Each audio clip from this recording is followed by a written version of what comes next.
দর্শক, এই নিয়ে আরো আপডেট জানবো। জাহাঙ্গীরনগর বিশ্ববিদ্যালয়ে রয়েছেন আমার সহকর্মী অপু ওহাব। অপু, বিশ্ববিদ্যালয় প্রশাসনের তরফ থেকে কোনো প্রকার সমঝোতার চেষ্টা কি করা হয়েছে কিনা, শিক্ষার্থীদের সাথে কথা হয়েছে কিনা? ইরশাদ, এইমাত্রই বিশ্ববিদ্যালয়ের উপাচার্য নিজে স্বয়ং এসেছেন, শিক্ষার্থীদের সাথে কথা বলেছেন। আপনি হয়তো দেখছেন যে এখান থেকে শিক্ষার্থীরা চলে গেছে, উপাচার্য কথা বলছে। আমরা একটু চেষ্টা করব উপাচার্যের সাথে কথা বলছেন, আমরা সরাসরি ওনার কথা নিতে চেষ্টা করব। আমরা যদি একটু দেখি। ধন্যবাদ প্রিয় সাংবাদিকবৃন্দ এবং যারা শুনছেন।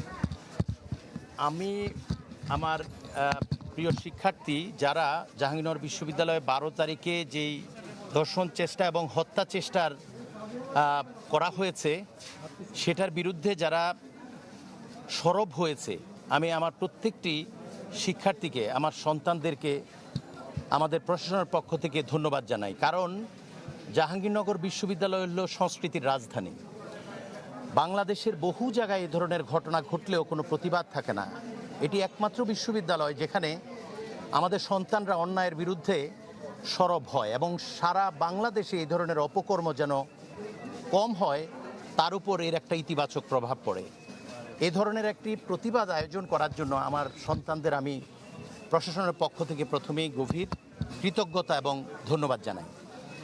দ্বিতীয়ত বিষয় হচ্ছে, এখানে দুটো বিষয়। একটি হচ্ছে আমরা দুষ্কৃতিকারী যারা তাকে গ্রেপ্তার করে শাস্তির আওতায়, আইনের আওতায় এনে শাস্তি নিশ্চিত করার যে বিষয়টা, সেটা বাংলাদেশের আইন শৃঙ্খলা বাহিনীর কাজ। আমরা সাথে সাথেই মামলা করেছি এবং তারপর থেকেই আইন শৃঙ্খলা বাহিনী কাজ শুরু করেছে। সবচেয়ে আনন্দের এবং আমি কৃতজ্ঞতা জানাতে চাই সরকার প্রধান, আপনাদের জানাতে চাই আইজি সাহেবকে সরাসরি নির্দেশ দিয়ে জাহাঙ্গীরনগর বিশ্ববিদ্যালয়ের এই কাজ করবার জন্য তিনি নির্দেশ দিয়েছেন এবং পুলিশ সহ অন্যান্য যে সংস্থাগুলো আছে সমস্ত কাজ এক পাশে রেখে যতটা কম করে পারা যায় শুধুমাত্র জাহাঙ্গীরনগরের জন্য কাজ করছে।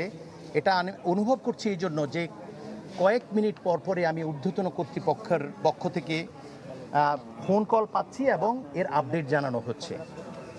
আমি এই সুযোগে আমাদের সরকার প্রধান, শিক্ষা মন্ত্রণালয়ের দায়িত্বপ্রাপ্ত মন্ত্রী মহোদয় এবং বিভিন্ন বাহিনীর যারা এটা কাজ করছেন তাদেরকে ধন্যবাদ জানাই জাহাঙ্গীরনগর বিশ্ববিদ্যালয়ের পক্ষ থেকে। কিন্তু বিষয়টি হচ্ছে, যেহেতু আপনারা বুঝতেই পাচ্ছেন যিনি অপরাধী তিনি কোনো ধরনের ডিভাইস ব্যবহার করেননি বলে আমরা শুনেছি, সেই জন্য অপরাধীকে চিহ্নিত করার ক্ষেত্রে একটু সময় লাগছে। কিন্তু তারা বলছে যে